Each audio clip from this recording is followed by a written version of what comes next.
Olá, que prazer estar aqui com você novamente e podemos continuar estudando esse assunto tão lindo e tão maravilhoso, o tema deste congresso, de 1888, a Canaã Celestial. Hoje o nosso assunto nós vamos tratar é bem sério e talvez muitos de nós ainda não compreendemos, como adventistas do sétimo dia, o que Deus e que Jesus está fazendo no santuário celestial.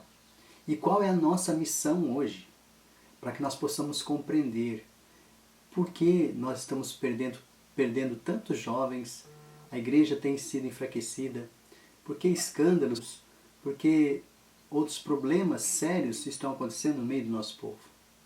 Porque muitos dos nossos jovens estão debandando e saindo para outras denominações.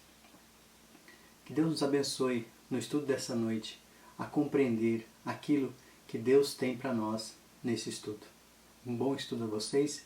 O nosso tema de hoje será Predições de Ellen White sobre o culto a Baal. Em junho de 1986, a revista Adventista publicou uma série de 4 partes onde tratava com muita franqueza de um problema muito sério.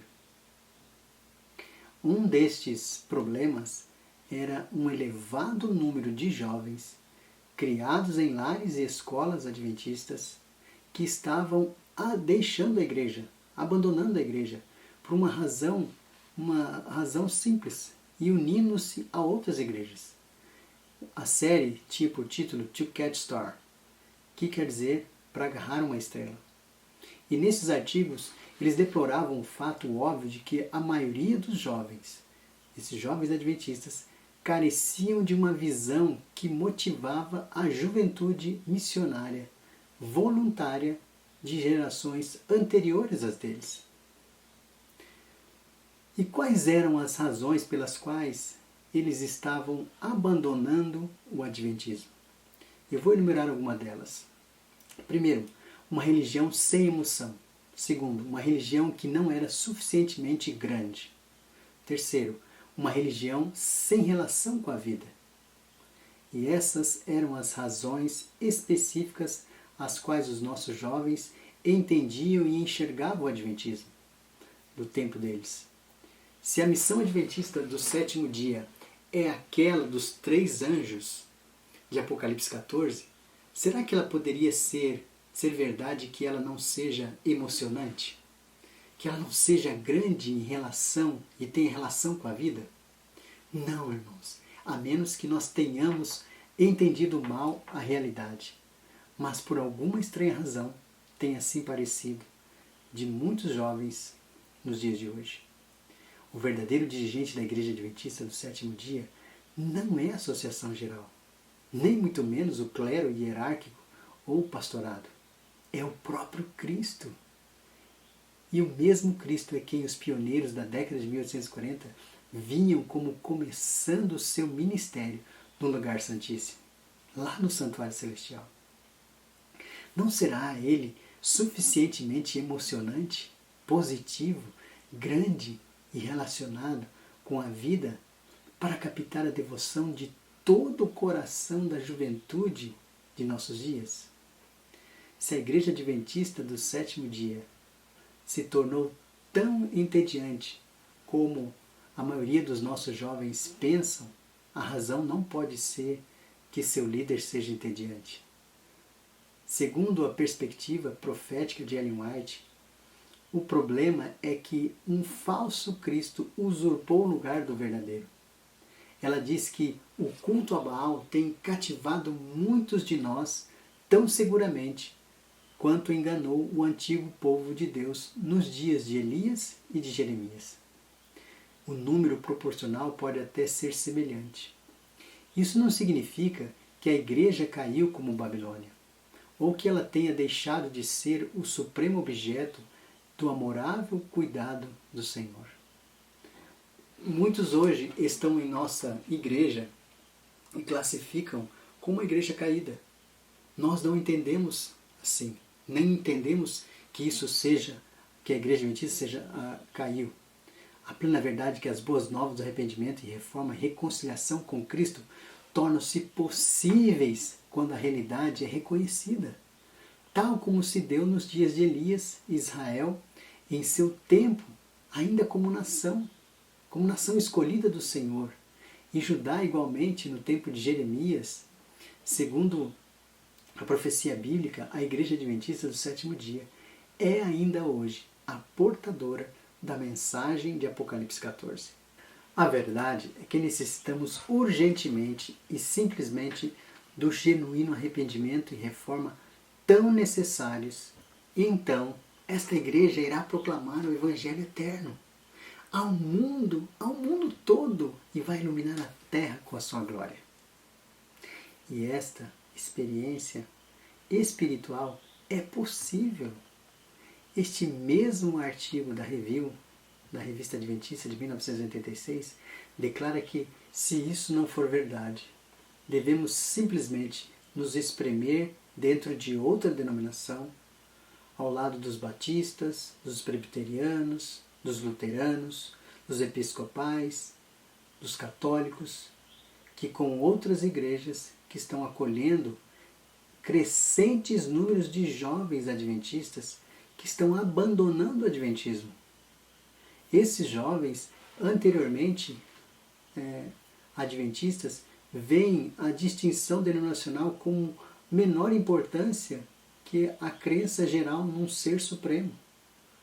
Essa mentalidade cancelaria a nossa história e nos colocaria de volta ao marco zero, a um mundo que nunca ouviu uma mensagem adventista do sétimo dia. Contudo, o cenário profético de Apocalipse não apela para a extinção de um povo singular definido no capítulo 14, nem para a supressão de sua mensagem especial. A rejeição da mensagem de 1888 conduz ao culto a Baal. Poucos meses após Minneapolis, Ellen White teve uma das suas visões mais assustadoras. E ela declarou em Testemunhos para a Igreja, página 460, e diz o seguinte: impressionei-me de que grande perigo estava perante nós no coração da obra. Parece que ninguém mais compartilhava o seu peso de alma. Mas o Senhor encorajou a ela que ele não abandonaria essa igreja. E ela diz assim: foram-me apresentadas algumas coisas que eu não podia compreender, mas foi-me dada a segurança de que o Senhor não permitiria que seu povo se envolvesse na neblina do ceticismo e da infidelidade mundanas, amarrado em molhos com o mundo. Poderia talvez ela ter sentido que muitos de nossos jovens hoje se envolveriam com essas névoas e seriam amarrados em molhos com o mundo. Estariam satisfeitos com uma mera crença num ser supremo, numa graça barata, destituídos de uma clara concepção da obra de Jesus no nosso sumo sacerdote no dia da expiação. Muitos dentre os nossos jovens acham o adventismo vazio, como uma concha oca e monótona, porque perderam a visão que os pioneiros tinham do santuário, porque perderam a visão da mensagem de 1888, porque não desfrutam das boas novas, da esperança para nós. A visão de Salamanca, de Ellen White, faz referência a esse vazio do fracasso de 1888. Ela predisse que, em consequência dessa descrença, a antiga apostasia de Israel nos atingiria. Os preconceitos e opiniões que prevaleceram em Minneapolis não estão mortos, de modo algum. As sementes ali semeadas em alguns corações estão prontas a brotarem a vida e a produzir uma messe semelhante ao que aconteceu lá. Os topos foram cortados, mas a raiz não foram erradicadas, e ainda produzem seu fruto, não santificado para envenenar o julgamento, para perverter as percepções e cegar o entendimento daqueles quem estamos ligados com a respeito à mensagem e os mensageiros.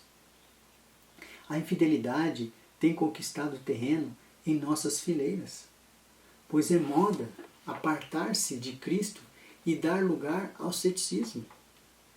O clamor do coração de muitos tem sido: não queremos esse homem. Não queremos esse homem dominando sobre nós. Baal, Baal tem sido a escolha de muitos.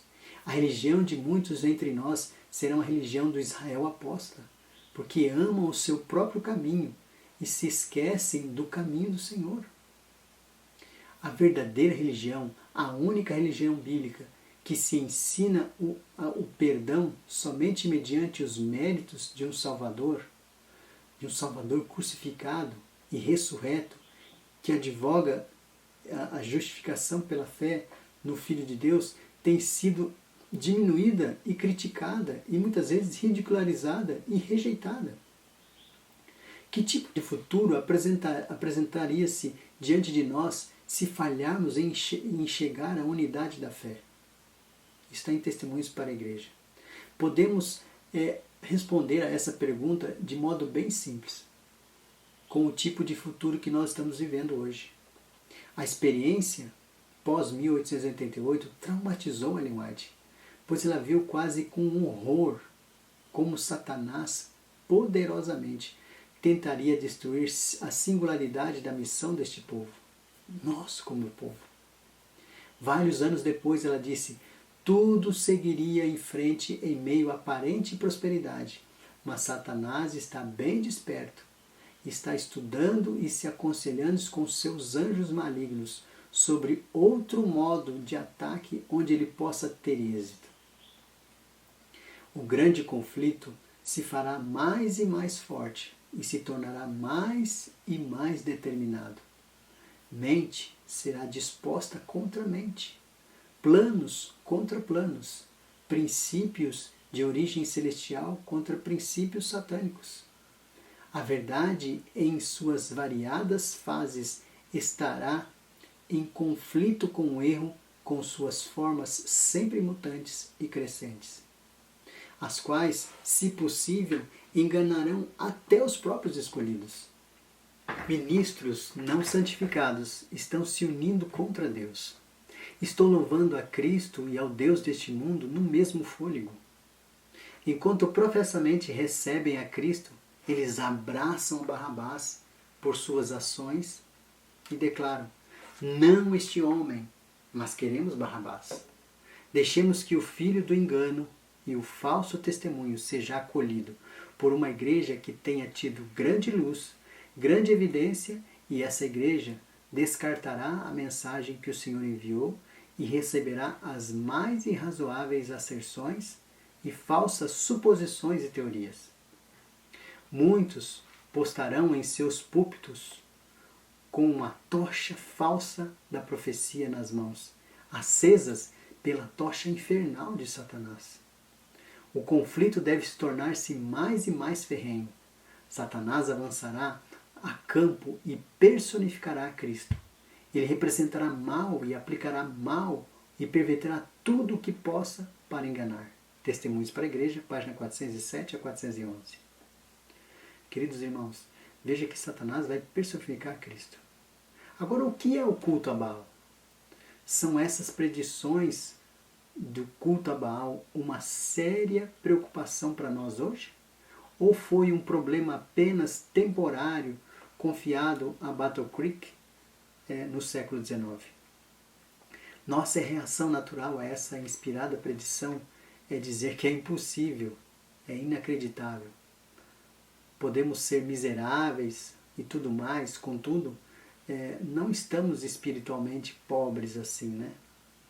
Por outro lado, a nossa consciência silenciosamente nos diz que algo está errado. Afinal de contas, quem é Baal? Na linguagem do antigo Israel, Baal era a simples palavra para senhor ou marido. Significativo que nos tempos patriarcais o marido é o mestre, o Baal da esposa, que é dependente dele para sua própria sobrevivência e que sobre quem ele tem uma autoridade não compartilhada por outros. Conforme Oséias, capítulo 2, verso 16, Baal, o deus dos cananeus, significa o Senhor. E frequentemente a maneira de falar do verdadeiro Deus de Israel, o Senhor, Javé, o babilônico de Adon, helenizado como Adonis, tem o mesmo significado. É uma palavra cognata do hebraico, que significa Adonai, o Senhor. Assim, quando os profetas de Baal oraram no Monte Carmelo, eles clamavam: ó Senhor, ouve-nos. Enquanto Elias preservava uma distinta diferença em sua concepção de Deus. Muitos hoje acreditam comumente que havia uma vasta diferença evidente entre a verdadeira religião de Israel e as religiões contemporâneas do paganismo. Mas muitos eruditos declaram que ocorriam surpreendentes semelhanças. Havia um sacrifício matinal e um sacrifício à tarde, diariamente. Um dízimo era pago também aos sacerdotes, animais eram oferecidos sem mancha, havia também livros sagrados, livros de salmos, e muitos conceitos e ideias eram cópias da verdadeira. Os templos de Babilônia, Assíria, tinham muito em comum com o templo de Salomão. O povo de Israel frequentemente tropeçava nessas semelhanças e era enganado em várias formas de adoração e apostasia. Era difícil para Israel sentir que estava adorando o falso Deus quando o nome era aquele que eles comumente empregavam para o verdadeiro Deus.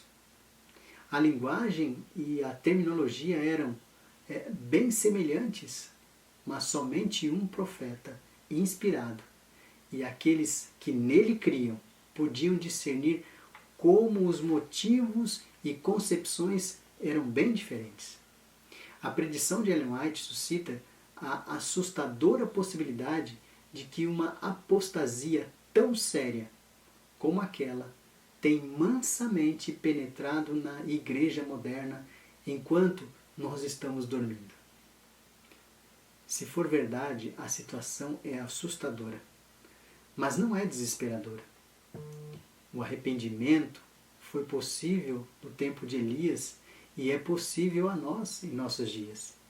A apostasia no tempo de Elias é frequentemente entendida de modo equivocado como um desvio da verdade tão óbvia e chocante ao ponto de fazer os israelitas parecerem de forma incomum insensíveis e indesculpáveis. Os fatos são que a apostasia de Israel foi gradual e inconsciente, requerendo cerca de 1 século para assumir as proporções que Elias reconheceu em seus dias. Devemos também nos lembrar que Elias ainda vive, tendo sido transladado. Será que ele sentiria em casa entre nós, reconhecendo Jezabel e seus profetas nos dias de hoje? Sendo Baal um falso Cristo, fica claro que todo culto do eu, que é disfarçado como culto a Cristo e que foge ao princípio da cruz, será em realidade um culto a Baal. As raízes descem fundo, frequentemente abaixo da nossa consciência. O uso verbal do nome de Cristo ou de outro termo cristão não significa que estamos com a verdade. O inimigo de Cristo deve personificar a Cristo, ou seja, ele vai assumir a sua aparência e vai usurpar a sua identidade mediante enganos muito sutis. Mas muitos, antes da personificação, virá a falsa representação. A falsa ética cristã é o anticristo do mundo. Trata-se da mais incendiosa e formidável corrupção que já afligiu o mundo. Um pequeno exemplo é o culto do amor ao eu, mediante uma sutil manipulação das Escrituras. O amor pecaminoso do eu tem sido transformado numa virtude.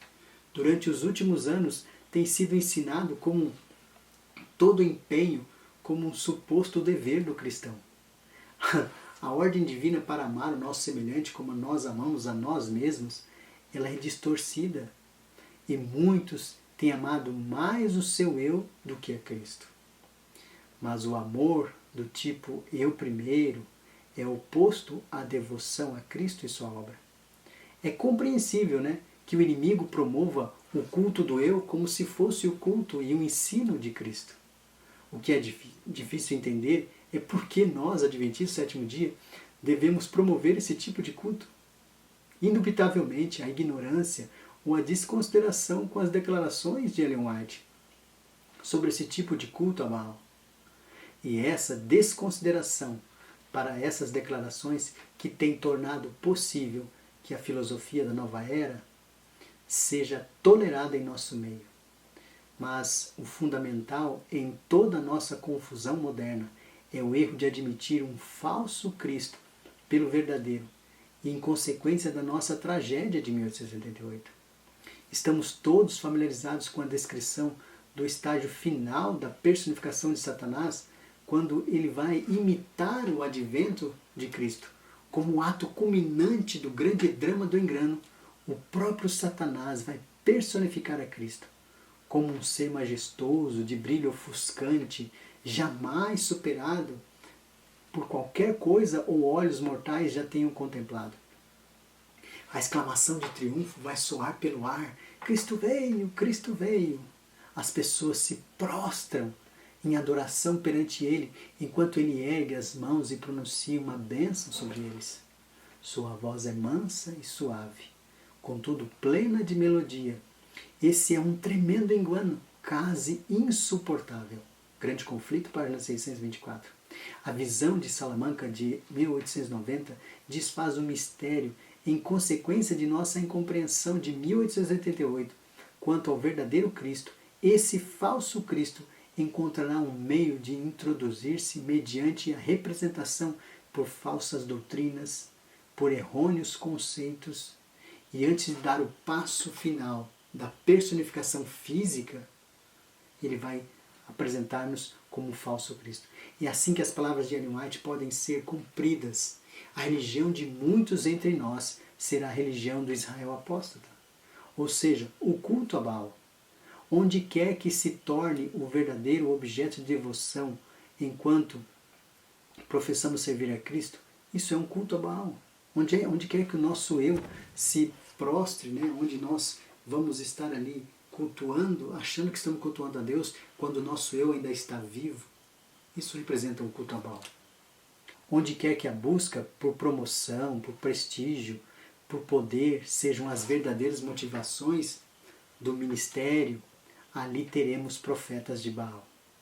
Mas isso não pode ocorrer onde a verdadeira mensagem de justificação pela fé é entendida e crida. O culto a Baal é fruto de uma espécie de ensinos corruptos que incentivam uma profissão de fé em Cristo enquanto eu não é crucificado com Ele. A época atual caracteriza-se por idolatria tão verdadeiramente como foi aquele em que viveu Elias. Nenhum objeto de adoração precisa ser visível. Pode não haver qualquer imagem para os nossos olhos perceberem. E multidões têm uma concepção errônea de Deus e seus atributos e estão verdadeiramente servindo a um falso Deus como estiveram os adoradores de Baal. Nesta época, o anticristo aparecerá como o verdadeiro Cristo. Mas o verdadeiro líder de toda esta rebelião é Satanás, revestido como um anjo de luz. Os homens serão enganados e exaltarão a Satanás em lugar de Deus e vão deificar Satanás. Testemunhos para mim, página 62. Cristo será personificado, mas num ponto haverá uma assinalada distinção. Sabe que ponto é esse? Satanás fará o povo desviar-se da lei de Deus. Aqueles que não se acham inteiramente consagrados a Deus podem ser levados a realizar a obra de Satanás, conquanto ainda vão se gabar de que estão a serviço de Cristo. Testemunhos para a Igreja, volume 5. Uma justificação pela fé falsificada é inevitável quando a própria fé não é definida em termos neotestamentários. A motivação popular, centralizada no temor ou na esperança de recompensa, não é o da fé que opera por amor, o amor ágape de Cristo. Assim, o culto a Baal encontra um meio para introduzir-se mediante teorias populares inadequadas de justificação pela fé. como Jeremias confrontou o culto a Baal. No tempo de Jeremias, Judá caiu na adoração a Baal tão imperceptivelmente aos sacerdotes e ao povo quanto se dera com Israel no tempo de Elias. O livro de Jeremias é um livro quanto ao confronto com a adoração de Baal. Ele trata de uma apostasia inconsciente. Os dirigentes e o povo tentaram negar sua existência. Isso está lá em Jeremias 2:23. Como podes dizer, não estou maculada, não andei após os Balaíns? Vê o teu rosto no vale, reconhece o que fizeste. Ainda dizes, estou inocente? Enquanto dizes, eu não pequei. Por que nos ameaça o Senhor com todo este grande mal? Qual é a nossa iniquidade? Qual é o nosso pecado que cometemos contra o Senhor nosso Deus? Então lhes responderei, porque vossos pais me deixaram, diz o Senhor, e se foram após outros deuses. Porque, ó Judá, segundo o número das tuas cidades, são os teus deuses. Levantastes altares para vergonhosa coisa, isto é, para queimares incenso a Baal. O Senhor me fez saber, e eu o soube, então me fizeste ver as suas maquinações. Esse culto apóstata era combinado com o verdadeiro culto. O verdadeiro culto ao Senhor e ao seu templo, lá em Jerusalém, irmãos. Furtais, matais e cometeis adultérios, jurais falsamente, queimais incenso a Baal e andais após outros deuses que não conheceis, e depois vindes a vós e pontes diante de mim, nesta casa que se chama pelo meu nome, e dizeis, estamos salvos. Sim, só para continuardes a praticar estas ações abomináveis, porque os filhos de Judá puseram seus ídolos abomináveis na casa que se chama pelo meu nome, para contaminarem. Os líderes religiosos, na sede da nação, ajudavam e propagavam essa apostasia. Pois estão contaminados, assim o profeta como o sacerdote, até a minha casa achei a sua maldade, diz o Senhor. Nos profetas de Samaria, bem vi eu, loucura, pois profetizavam da parte de Baal e faziam errar o meu povo, Israel. Dos profetas de Jerusalém se derramou impiedade sobre toda a terra. Também profetas cuidam em fazer que meu povo se esqueça do meu nome pelos seus sonhos que cada um conta a seu companheiro. Assim como seus pais se esqueceram do meu nome por causa de Baal. Irmãos, graças a Deus que Ele nos prometeu enviar Elias, o profeta, antes da vinda do grande e terrível dia do Senhor. Precisamos dele desesperadamente. E Ellen White dá a entender que Elias é a mensagem que começou em 1888. Ao mesmo tempo, nós devemos entender como o inimigo anseia enganar, contrafazer a vinda de Elias. E ele incentivará muitos reformadores autodesignados que se levantarão em sua própria vaidade para apressar, para se colocar onde os anjos temem trilhar. A palavra do Senhor veio a Elias e ele não buscou ser o mensageiro do Senhor. Aqui cabe uma grande pergunta. Babilônia continuou a cair? Irmãos, sem entender a mensagem de 1888 e sua história em relação ao dia da expiação celestial, a nossa juventude acha difícil ver como a Igreja Adventista do Sétimo Dia se ajusta ao plano de Deus para o mundo hoje. A tentação é quase irresistível de ver o Adventismo como mais uma opção religiosa no mundo, mais um estilo de vida e não necessariamente mais válido do que qualquer outro grupo religioso que reconhece a Deus como ser supremo. Há uma inumerável quantidade de pessoas, pastores bondosos, sinceros em igrejas populares, observadoras do domingo. Eles são tão felizes, são tão amoráveis, são zelosos e são tão dedicados às suas famílias quanto nós somos às nossas. Em alguns casos, de mentalidade mais missionária do que nós. O êxito deles em crescimento da igreja supera enormemente o nosso em muitos casos. Seus padrões morais parecem elevados. A pergunta que Jesus fez em Mateus 5,47, ela também cabe a nós hoje. Que fazeis demais? Ou seja, o que vocês fazem de diferente? Se vocês fazem tudo igual em relação a eles. É a pergunta que o mundo cristão tem o direito de dirigir a nós hoje. E essa é a pergunta muito embaraçosa que muitos de nossos jovens estão fazendo a nós como igreja hoje. A plena luz da terceira mensagem angélica, em verdade, tem sido em grande medida deixada longe do mundo desde a época de 1888. E como resultado, o mundo tem se postado numa relação diferente com Deus do que o seu plano original. Deus gostaria que nós tivéssemos uma relação com Deus bem diferente da que nós temos hoje. Enquanto o Elias tem tido que ir para o exílio, alguns Obadias têm tido que alimentar os sinceros profetas do Senhor numa caverna, por assim dizer. A queda de Babilônia tem sido limitada. Não porque Deus esperava-se isso, mas porque nós não estamos dando a mensagem correta. Para que Babilônia caia, essa mensagem tem que aparecer e precisa ser levantada com um alto clamor.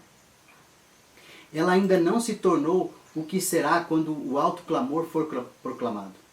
A voz de Apocalipse 18, verso 4, ainda não se fez ouvir claramente e poderosamente. E a voz é: retirai-vos dela, povo meu.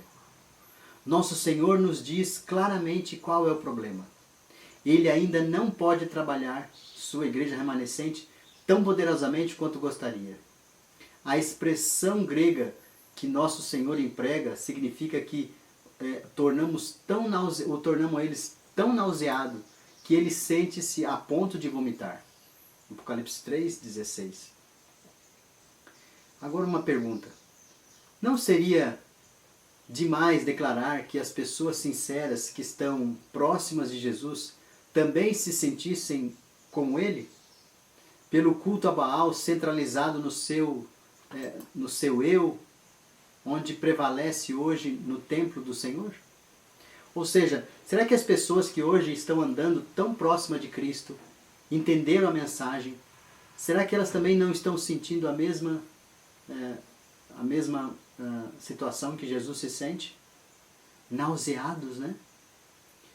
Irmãos, quando olhamos para Ezequiel 9, nós vemos que as pessoas que vão ser seladas são aquelas que suspiram e gemem por causa das coisas erradas que acontecem no meio do povo. A vaidade de espírito, a superficialidade dos sermões, o louvor, a lisonja a homens e mulheres, o gritar e falar de forma jacosa nos nossos púlpitos, e o patético legalismo tão egocêntrico, né? Onde as pessoas querem louvor para si. Como Cristo se sente diante de tudo isso, irmãos? E como aqueles que ele descreve em Apocalipse 18 como o meu povo se sente? É terrível pensar que o culto a Baal tem se infiltrado no Israel moderno, como ocorreu no antigo Israel. Mas a serva do Senhor insiste que isso é uma verdade, é uma realidade no nosso tempo. A natureza humana, sendo a mesma em todas as épocas, nossa tendência tem sido a mesma como do antigo povo do Senhor, assimilar pensamentos das pessoas ao nosso redor. A rejeição da mensagem de 1888 estabeleceu o padrão por quase um século de tal assimilação. Começando com a exposição de ideias falseadas na sessão de 1893, que se propunha ser a mesma e genuína justificação pela fé. Ou seja, após 1888, na conferência de 1893, alguns começaram a pregar a mensagem de justificação pela fé e dizendo, é a mesma mensagem. Esse foi somente o começo. Temos-nos volvido vez após vez para igrejas populares e a sua liderança em busca de ideias e inspiração, presumindo tratar-se da mesma mensagem, não discernindo as distinções fundamentais. Olha, irmãos, nós estamos vendo as pessoas indo buscar em líderes e pastores evangélicos inspiração para entender a justificação pela fé. E eu temo que isso esteja acontecendo também hoje em nossos dias. Eu vejo muitos de nossos membros assistindo e vendo sermões evangélicos e falam assim, isso aqui é a mensagem. E não entendem, não conseguem aplicar isso dentro do contexto do juízo final, da expiação. Já nos anos da década de 1890, havia tendências de confundir a justificação pela fé católica como sendo a genuína. Pouco a pouco, após a Primeira Guerra, tomamos emprestado o entusiasmo da vida vitoriosa.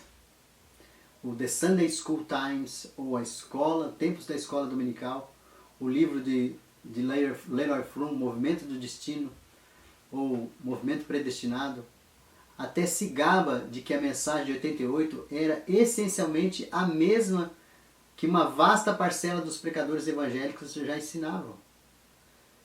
Isso não significa dizer que todas essas ideias sejam más, irmãos. Mas o conceito singular da purificação do santuário tem estado ausente de tudo isso. Porque eles não conseguem ligar essa mensagem ao santuário.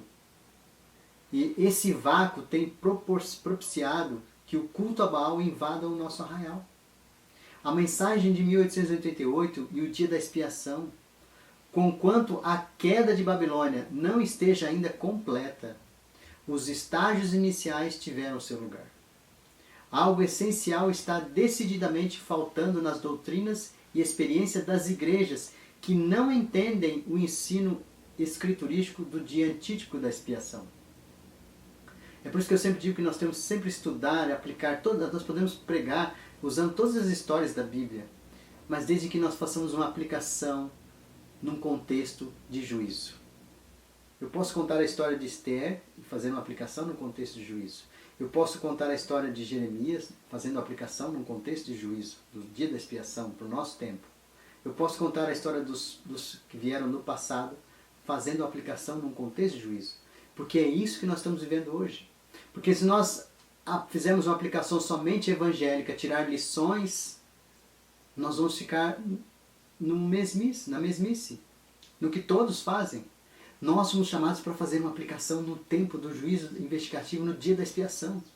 E essa é a grande diferença da mensagem de educação pela fé pregada pelo evangélico e a educação pela fé adventista pura, simples e cristalina. Ela tem uma ligação direta, porque para purificar o santuário celestial, Deus precisa purificar o homem aqui na terra. E para purificar o homem aqui na terra, Deus tem que fazer uma obra de transformação do seu eu, que a Sion White diz que a obra de Deus é lançar o eu do homem no pó da terra, para que o homem seja transformado por Cristo. Por demais afastados por várias gerações de seus pioneiros da era de 1844, eles não podem ser tidos por responsáveis pela verdade que desconhecem, a menos que também tenham rejeitado. Mas, não obstante, são tragicamente mais pobres por não conhecê-la. Em uma de suas primeiras comunicações, Ellen White descreve o início desse processo de privação. Ela recebeu iluminação profética quanto à causa básica da alienação espiritual do moderno cristianismo do Evangelho Eterno, de Apocalipse 14. Em sua visão, ela contemplou a transição do ministério do sumo sacerdote celestial do primeiro compartimento para o segundo compartimento no santuário. O conhecimento dessa mudança de ministério foi rejeitado por multidões de cristãos. O que torna este relato importante não é a questão de culpa ou falta pela rejeição da luz de 1854. A realidade é que o terrível engano que se introduziu por falta de uma verdade vital concernente a Cristo e sua obra deste tempo no dia da expiação final e do sábado como quarto mandamento. Veja as declarações que Ellen White fez e ela tem profundas implicações para nós hoje. E ela diz o seguinte: não vi um raio de luz passar de Jesus para a descuidada multidão após ter levantado. E foi deixada em completa escuridão. Ou seja, o Senhor está dizendo que depois que Jesus se levanta, a multidão que estava descuidada foi deixada em completas trevas. E ela continua dizendo: aqueles que se levantam com Jesus dirigiram-lhe a fé no compartimento do Santíssimo e oraram: meu Pai, concede-nos o teu Espírito. Então, essas pessoas estavam atentas ao que Jesus estava fazendo aonde? No santuário. E quando Jesus se levantou, elas também se levantaram. E elas oraram a Jesus. E o que elas pediram? Então elas pediram: Pai, dá-nos o teu Espírito. Então Jesus diz que Jesus soprou sobre eles 5 coisas, irmãos. E para mim, as 5 coisas são as 5 coisas que nós precisamos ver se nós estamos tendo hoje na nossa vida. Porque sem elas, nós não estamos recebendo o verdadeiro Espírito de Cristo. E olha só quais são essas 5 coisas que Jesus soprou sobre elas, as que estavam atentas a Jesus estava fazendo no santuário celestial. Então Jesus soprou sobre eles o Espírito Santo. E nesse sopro haveria, olha só, luz, poder, muito amor, gozo e paz. Você tem desfrutado dessas 5 coisas hoje na sua vida? Você tem desfrutado da luz que o Senhor Jesus tem nos dado? Do poder que o Senhor Jesus tem nos dado? De viver acima desse grande conflito? Tem desfrutado do amor de Cristo? E tem deixado que as pessoas ao seu redor sintam esse amor? Você tem desfrutado do gozo que é essa verdade, essa mensagem traz a nós? Da presença de Cristo? E tudo isso nos leva a ter paz com Deus. São os 5 elementos que Deus deu para esse grupo que estava atento. Agora, olha só que coisa interessante. A senhora White se volveu para olhar o outro grupo que estava descuidado.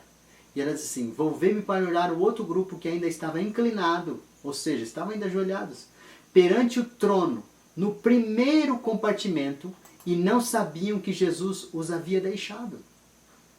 Um outro grupo de pessoas não está atento ao que Jesus está fazendo no santuário. Eles estão ainda onde? No primeiro compartimento. E olha só o que diz aqui o que acontece quando nós não estamos atentos. Diz assim: Satanás parecia estar junto ao trono, tentando levar avante a obra de Deus. Vi-os olhando para o alto e para o trono e orando: Pai, concede-nos o teu Espírito. Veja que é a mesma oração que o outro grupo fez a Jesus, esse grupo também faz. Mas olha só o que acontece agora. Satanás então soprava sobre eles uma ímpia influência. E olha só os elementos que continham essa influência do inimigo. Veja que no primeiro grupo são 5 coisas que Deus dá. E nesse grupo, olha só o que Satanás vai dar para este grupo. Nele havia luz, nessa influência que Satanás inspira sobre eles. Havia luz e muito poder. E olha só, mas não o doce amor, nem o gozo, nem a paz. Veja que Satanás está em 1 Escrito, páginas 55 e 56. Satanás vai também usar o seu poder para fazer como se fosse ele o Cristo. E ele vai fazer isso antes dele personificar a sua vinda, tentar falsificar a vinda de Cristo. Então hoje ele está vindo a nós como grupo, né? Como igreja, como membros desta mensagem, para nos dar a presença, entre aspas, de Cristo. É um engano. Olha só, por rejeitarem as 2 mensagens anteriores, eles, os rejeitadores, tinham de tal modo obscurecido o seu entendimento que não podem ver a luz da mensagem do terceiro anjo, que revela o caminho para o lugar santíssimo. Ou seja, como foi rejeitando mensagem após mensagem, rejeitaram a primeira, rejeitaram a segunda, agora na terceira não conseguem ver Cristo passando do lugar santo para o santíssimo e a obra que ele está sendo realizada ali. E olha só o que ela diz mais aqui. Vi que como os judeus crucificaram Jesus, do mesmo modo as igrejas nominais crucificaram essas mensagens. E portanto não têm conhecimento do caminho para o Santíssimo. E não podem beneficiar-se da intercessão de Jesus ali. Irmãos, nós conhecemos essa mensagem. E nós podemos ser beneficiados por ela, por saber que Jesus está ali no lugar santíssimo e podemos adentrar com Ele. A semelhança dos judeus que ofereciam seus sacrifícios inúteis, eles oferecem suas inúteis orações ao compartimento que Jesus já deixou. E Satanás, satisfeito com o engano, assume um caráter religioso e atrai a mente desses professos cristãos para si mesmo, operando com seu poder e seus sinais e maravilhas e engano. Olha só, lembra que ele dá luz e poder? Ele também vem como um anjo de luz e espalha sua influência sobre a terra por meio de falsas reformas. As igrejas estão vibrando e consideram que Deus está operando maravilhosamente por elas, quando trata-se da obra do outro Espírito. Isso tudo está no livro que eu passei para vocês, Primeiros Escritos, páginas 260 e 261. A pergunta que fica para nós, é essa percepção profética válida? Se for, tem implicações de vasto alcance. Explica o mistério da confusão que vemos no moderno mundo cristão hoje. Conquanto uma aparente prosperidade espiritual caracteriza-se das igrejas que não têm o conhecimento do caminho para o lugar santíssimo e que não podem se beneficiar com a intercessão de Jesus ali, as questões finais da marca da besta testarão a devoção de todos a Cristo. Membros têm deixado a Igreja Adventista porque alegam que encontram amor, calor humano, poder espiritual nas outras igrejas, que eles não discernem na verdadeira Igreja de Cristo hoje. E eles também não discernem que isso que eles estão tendo lá, entre aspas, é a luz e o poder que Satanás pode dar. Não conseguem discernir que a verdadeira natureza do amor de Cristo é como um amor ágape. Assim, eles são facilmente enganados por uma sentimentalidade superficial. É possível entender que essa situação confusa, separado da percepção profética do dia final da expiação? Será que nós podemos entender toda essa situação que ficou confusa, separado do dia da expiação?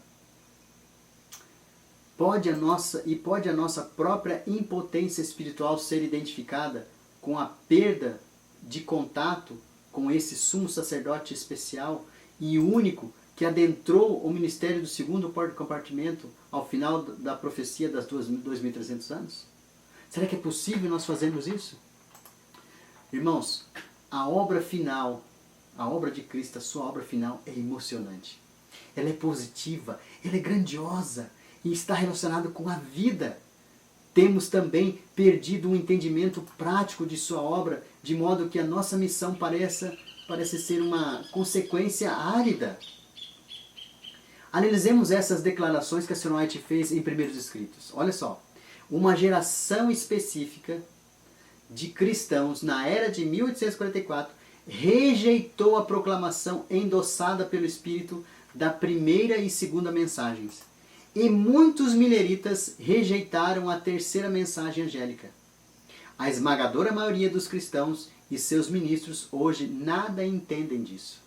Veja que é a consequência de se rejeitar a mensagem. Deus é eminentemente justo e ele não pode considerar culpados esses modernos descendentes da geração rejeitadora de 1844, se eles não compreenderam a mensagem suficientemente para rejeitá-la de modo inteligente. E não há razão para supor que muitas dessas pessoas não estão vivendo sinceramente à altura de toda a luz que possuem, e assim são individualmente aceitas pelo Senhor. É claro que Deus é justo. Muitas pessoas não tiveram contato com essa mensagem, mas elas são sinceras e fazem adorando a Deus de forma sincera e prática. O que elas entendem, que Deus tem mostrado para elas, elas têm buscado viver. E é por isso que a maioria do povo de Deus está nas igrejas de Babilônia. Porque eles são sinceros, mas no momento certo eles vão ouvir a voz de Deus. Mas isso não é para terminar a obra. Eles vão vir porque a obra de um povo foi levantada. Porque nós demos o alto clamor e o convite foi feito. Contudo, a questão fundamental não é mera salvação pessoal em preparação para a morte. Uma vez que a profecia bíblica indica que a vinda do Senhor está próxima, a questão básica é uma preparação para a sua vinda e as provas finais que a antecedem. E não devemos nos esquecer, a motivação transcende a preocupação pela honra e a vindicação do Salvador, de modo que o grande conflito possa findar e em vitória para Ele. Ou seja, a nossa preocupação não é só em salvar, não é só em ser salvo. A nossa preocupação também é reivindicar o caráter de Deus. E é por isso que Deus levantou essa igreja com essa mensagem poderosa. Para que isso tenha lugar em qualquer comunidade de corações e vidas humanas, a verdade plena da justificação pela fé deve ser claramente compreendida. E as igrejas populares não podem entender essa verdade, conquanto sinceras possam ser, pois não têm conhecimento do caminho para o Santíssimo, para o lugar santíssimo, e não podem beneficiar-se com a intercessão de Jesus ali. A genuína justificação pela fé, irmãos, não é somente uma verdade, mas é uma experiência que acompanha a qual o sumo sacerdote celestial ministra em sua obra final de expiação. Séculos seguidos de ignorância dessa verdade não podem resolver o problema. A terceira mensagem angélica, em verdade, é vitalmente necessária. Na ausência dessa verdade, nenhuma corporação de pessoas, em parte alguma, pode estar preparada para a segunda vinda de Cristo, a despeito de sua filiação religiosa. Ellen White é objetiva ao descrever Satanás como um sutil manipulador. Ele tem êxito somente quando atrai a mente desses professos cristãos, desviando-os da obra especial e singular de Cristo no compartimento do Santíssimo. Segundo a declaração de primeiros escritos, o seu método é aparentar perpetuar o mesmo ministério de Cristo que prosseguiu no primeiro compartimento desde a ascensão em 1844.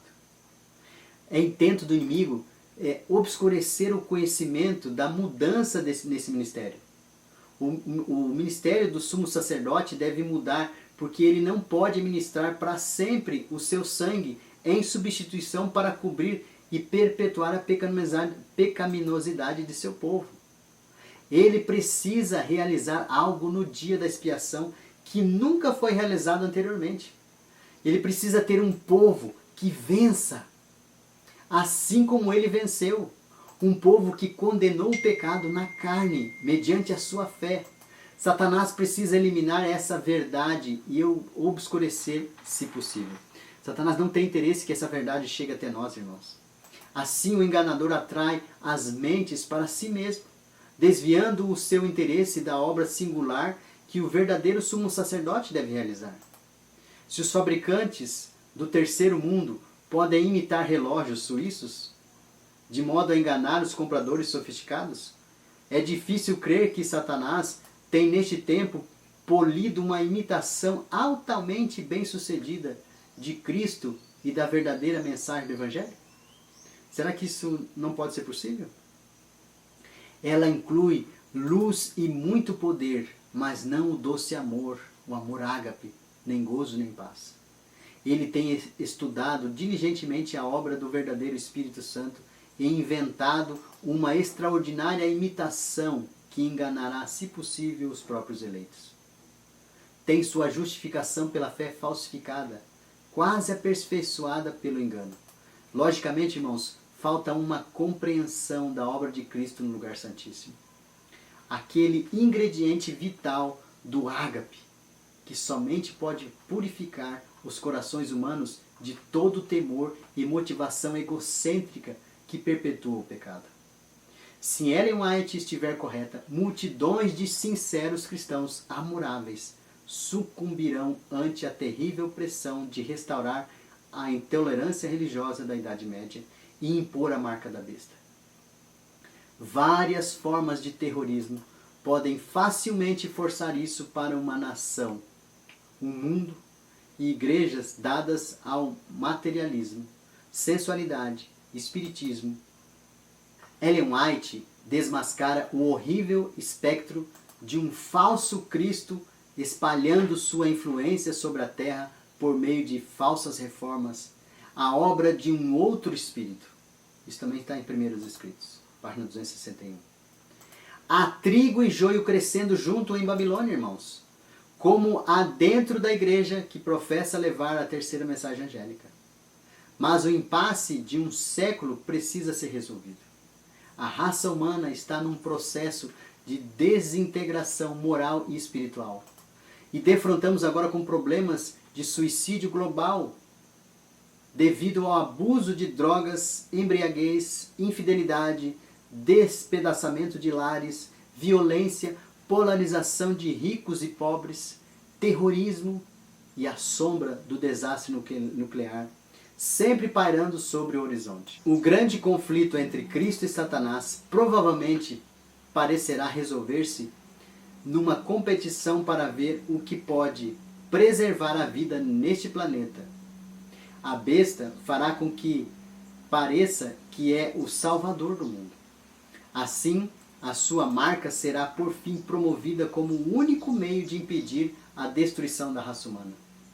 As falsas reformas introduzidas pelo sumo sacerdote, falso, que pretendeu assumir o ministério no primeiro compartimento do santuário celestial, será o meio para efetuar esse vasto engano.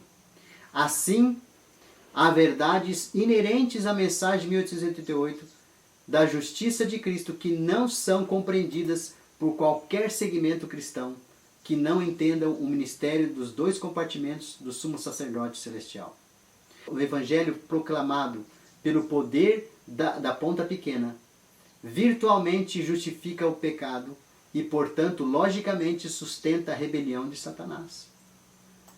E esse é o segredo da impiedade que invade o mundo moderno em todos os níveis.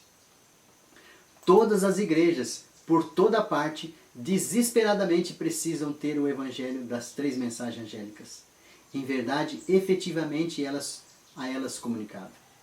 Agora, irmãos, por que a mensagem do terceiro anjo, em verdade, é necessária? A mensagem do terceiro anjo, em verdade, proclama o Salvador que condenou o pecado na carne, oferecendo a única refutação válida para acusações de Satanás contra Deus. Eficazmente condena o pecado, ou seja, demonstra que o pecado na natureza humana é desnecessário e está na realidade destinado à extinção. Ralph Larson explica a relação íntima entre a natureza de Cristo e a obra salvadora de Cristo, que não pode curar aquilo que não tem assumido. Ele explica no seu livro E o Verbo se fez carne, página 277 e 283. A terceira mensagem angélica assim apresenta um Salvador que foi em todos os pontos tentados como nós, contudo sem pecado. E que, portanto, pode salvar completamente os que vão a Deus por ele. A mensagem prepara um povo para o retorno do Senhor. Os que seguem a Cristo pela fé na mudança de sua missão sumo sacerdotal apreciam as três verdades singulares e distintas. A perpetualidade da lei de Deus, incluindo o santo sábado, o verdadeiro cumprimento da lei, ágape, Romanos 13, verso 10, porque ela produz em nós obediência de coração, mediante a expiação. Este é o aspecto singular da justificação pela fé, que é ministrada somente no ministério do lugar santíssimo. Outra coisa que eles também apresentam, a não imortalidade da alma, parte de uma clara compreensão da verdade da natureza do homem. Irmãos, se nós não entendermos isso, não conseguimos apreciar o que ocorreu na cruz do Calvário.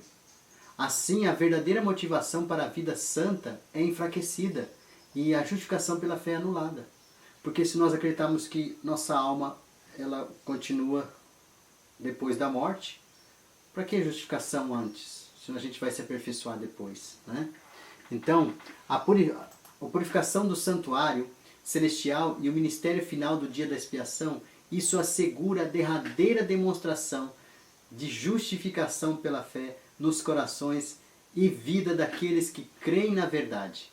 Esses três pilares de verdade sustentam a Igreja Adventista do sétimo dia.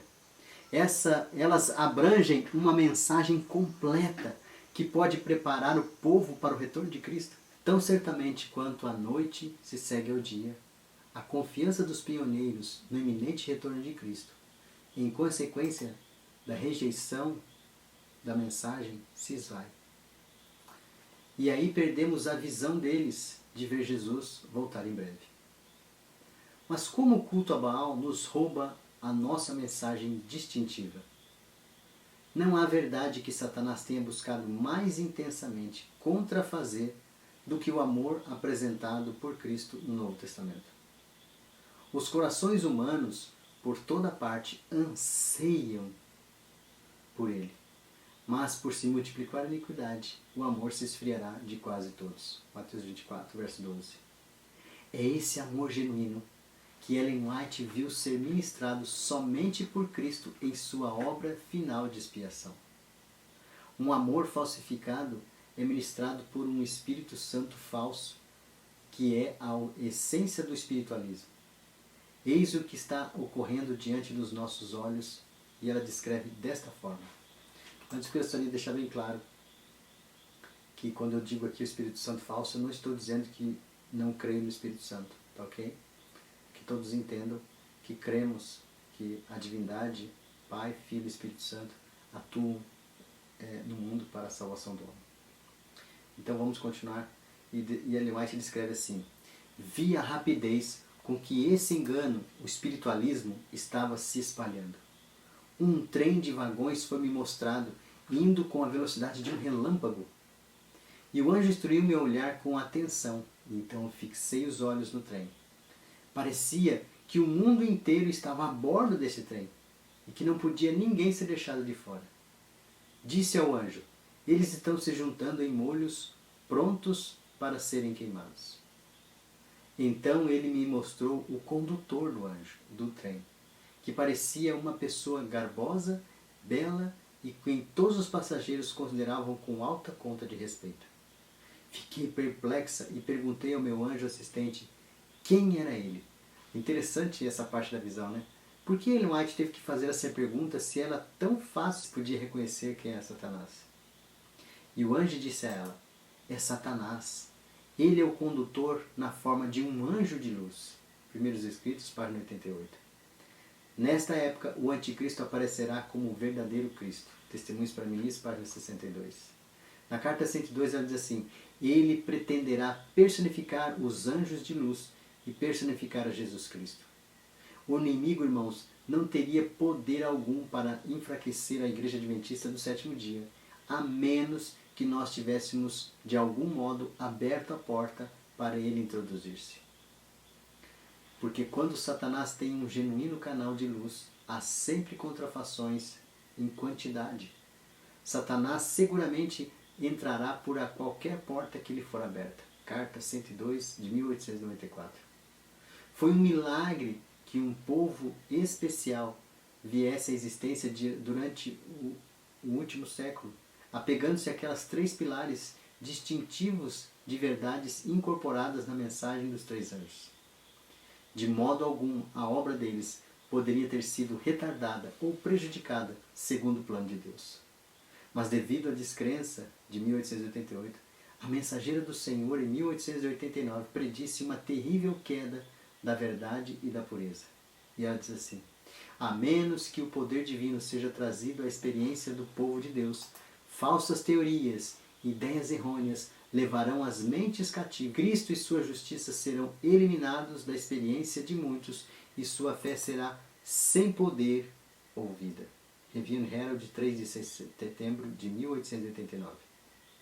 A fim de apreciar essa revelação, devemos então observar: primeiro, Cristo e sua justiça não poderiam nem iriam ser eliminados da experiência de muitos verbalmente. Pois se qualquer de nós o repudiássemos em palavras, iríamos suscitar um dramático impacto de horror. O resultado predito tinha que ter lugar enquanto muitos mantinham a profissão de fé, a aparência de que estão adorando a Cristo e sua justiça. 2. Cristo e sua justiça não seriam eliminados da experiência de muitos conscientemente, pois isso representaria a levar-nos a despertar da nossa necessidade e um senso da nossa extrema frieza e buscaríamos a Cristo. Então seríamos conduzidos de forma honesta ao fogo que liquidaria a nossa mornidão. Mas Satanás, ele se agrada em manter a todos nós num estado de equilíbrio, na medida em que seja um termostato entre nós, para que ele possa equilibrar nem tão quente e nem tão frio, ali na mornidão. Palavras ou falta delas podem nos enganar. Os lábios podem expressar uma pobreza de alma que o coração não reconhece. E às vezes nós não podemos estar vivendo e falando, praticando coisas que muitas vezes nós não reconhecemos como sendo pecado ou afastamento de Cristo. 3. Cristo e sua justiça, portanto, seriam eliminados da experiência de muitos de forma inconsciente. Há uma inimizade natural contra Deus operando sobre a superfície quando rejeitamos essa mensagem. A palavra de Deus diz: enganoso é o coração mais que todas as coisas, desesperadamente corrupto, e quem o conhecerá? Jeremias 17, verso 9. Ellen White descreveu sobre a possibilidade de nossa mudança de líderes após 1888 sem que se percebesse. E ela disse o seguinte: pelos últimos 20 anos, uma influência sutil, não santificada, tem estado conduzindo os homens a negligenciarem o seu companheiro celestial. Muitos têm se desviado de Cristo. Review and Herald, de 1904. Aqueles que podem tão facilmente ser conduzidos por um falso espírito revelam que têm estado seguindo o capitão errado por algum tempo. Por tanto tempo que não discernem que estão se desviando da fé. Que coisa, né, irmãos? Estamos tanto tempo seguindo um caminho e achamos que estamos no caminho correto, quando na verdade estamos nos afastando cada vez mais de Cristo. Para concluirmos, uma apreciação de coração da cruz de Cristo sempre leva o eu a ser crucificado com ele. Mas a sabedoria humana conduzirá para longe a negação própria da consagração e planejará muitas coisas para tornar de nenhum efeito as mensagens de Deus. Review and Herald, 3 de dezembro.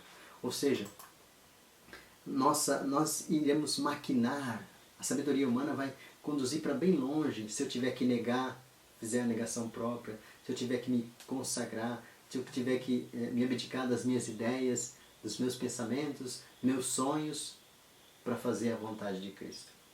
Então a gente tenta adequar, o homem vai tentar se adequar ao evangelho, o falso evangelho vai tentar adequar os nossos desejos com os desejos de Deus, entre aspas, para ver se a gente consegue, como se diz, viver nessa linha tênue entre ser ou não ser. Essa falsidade que há entre nós, nessa mornidão, né? Esse falso evangelho nos ensina isso. Então, multidões de nosso próprio povo, especialmente os jovens, estão confusas e desorientadas com a impotência espiritual que eles percebem na Igreja Adventista do Sétimo Dia hoje. Essa fraqueza de moral no nosso meio do nosso povo. E os problemas suscitados por fanáticos, desleais e líderes separatistas dentro da igreja podem também ser compreendidos e resolvidos somente à luz dessa realidade, desta mensagem. A Igreja Adventista do Sétimo Dia não é Babilônia, irmãos. E Deus nunca planejou que se tornasse Babilônia. Tanto quanto o antigo Israel dos dias de Elias e Jeremias não devia tornar-se também Babilônia. O culto a Baal era e é uma doença do corpo que é estranha a ele e que o torna enfermo. Mas a cura é possível, mediante arrependimento e reforma. A solução ao problema não é a destruição da igreja, mas a restauração, a recuperação espiritual do seu povo. Observe esse incentivo que Deus nos dá, através da sua mensageira. Deus está conduzindo um povo e ele o reprovará e corrigirá. A mensagem aos laodiceanos é aplicável aos adventistas do sétimo dia, que tenham tido grande luz e não tenham andado nessa luz. A mensagem de considerar a Igreja Adventista do sétimo dia Babilônia é chamar o povo de Deus para dela sair, e chamar o povo de Deus para dela sair não procede de nenhum mensageiro celestial ou qualquer agente humano inspirado pelo Espírito de Deus. Deus tem uma obra para a sua igreja cumprir. Não deve ser chamada de Babilônia, mas ser o sal da terra, a luz do mundo, a fim de proclamar uma mensagem viva nesses últimos dias. Como Satanás exultaria em ter uma mensagem difundida no meio do nosso povo, segundo o qual o único povo a quem Deus fez depositário de sua lei, aquele a quem se aplica a mensagem da queda de Babilônia. Satanás gostaria muito que essa mensagem fosse aplicada para a Igreja Adventista, mas Deus deixa bem claro que a Igreja Adventista não é Babilônia e que essa mensagem não se aplica a ela. A evidência que torna a mensagem para a Igreja de Laodiceia aplicável não eliminará a Igreja ao ponto de não mais existir. Ou seja, a Igreja vai permanecer. Quando o orgulho e a exaltação do eu tomarem a forma de devoção a Cristo, aí temos o culto a Baal. E ele tem penetrado em todos os níveis da corporação da nossa igreja. Olha o que diz esse texto. Aqueles que têm mais desejo de assegurar promoção, um bom nome no mundo, do que manter os princípios retos, trairão os sagrados depósitos. Está em Review and Herald. A honestidade e a politicagem não operarão juntas na mesma mente. Com o tempo, ou a politicagem será expelida, e a verdade e a honestidade reinarão supremas, ou se a politicagem é acolhida, a honestidade será esquecida. Eles nunca se harmonizarão, nada têm em comum um com o outro. Um é profeta de Baal, e o outro é o verdadeiro profeta de Deus. Testemunhos para a Igreja, volume 5, página 96. Oh, quem dera nós pudéssemos ter um lampejo da face do nosso verdadeiro Senhor. Se olharmos para a sua face, não veremos um perpétuo sorriso de indulgência para com seu povo infiel que assume a Baal. A Baal é um ídolo de sorriso congelado, irmãos. A face do verdadeiro Cristo, ela registra uma dor, uma náusea aguda, uma enfermidade divina de coração com a nossa terrível mornidão. Nosso amor próprio, nossas profissões de uma devoção que não sentimos verdadeiramente. A genuína experiência cristã contrasta-se com a falsa como se segue. E olha o que diz esse texto. Um verdadeiro senso do sacrifício e intercessão do querido Salvador quebrantará o coração que se tornou endurecido no pecado. E o amor, gratidão e humildade adentrarão a alma. A submissão do coração a Jesus transforma o rebelde em penitente. Esta é a verdadeira religião bíblica. Tudo que esteja aquém disso é um engano. Testemunhos para a Igreja, volume 4. Uma nova ordem de coisas tem vindo a este ministério. Há um desejo de imitar as outras igrejas e a simplicidade e humildade são quase desconhecidas. Alguns iniciam reuniões de revivamento e por esse meio atraem grandes números à igreja. Mas quando a excitação passa, onde estão os conversos? O arrependimento e confissão de pecado não são vistos. O pecador é instado a crer em Cristo e aceitá-lo sem levar em conta a sua vida passada de pecado e rebelião. O coração não é quebrantado. Não há contrição de alma. Os supostos conversos não caíram sobre a rocha, que é Cristo Jesus. Onde está essa rocha, irmãos? A fim de que possamos cair sobre ela sem ser quebrantados. As boas novas são melhores do que Baal deseja que creiamos. Cair sobre essa rocha não destrói a nossa autoestima ou de modo algum prejudica a verdadeira personalidade de alguém. A personalidade de uma pessoa que experimenta essa ressurreição, essa morte, ressuscita com Cristo, quando o amor pecaminoso do eu é crucificado com Ele. Cristo nunca destrói ninguém, mas essa experiência de tomar a nossa cruz é a única maneira em que o sumo sacerdote celestial pode nos pôr juntos, direito, tanto para o tempo quanto para a eternidade. A linguagem original não é de uma firme promessa que o Senhor vomitará a igreja de Laodiceia. A mensagem laodiceana declara que podemos curar a enfermidade da náusea de Cristo por nosso arrependimento.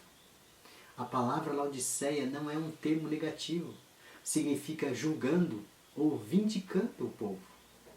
O problema com Laodiceia é a sua mornidão, não a sua identidade, como a sétima e última das igrejas. O Senhor Jesus Cristo sempre terá um povo escolhido para servi-lo.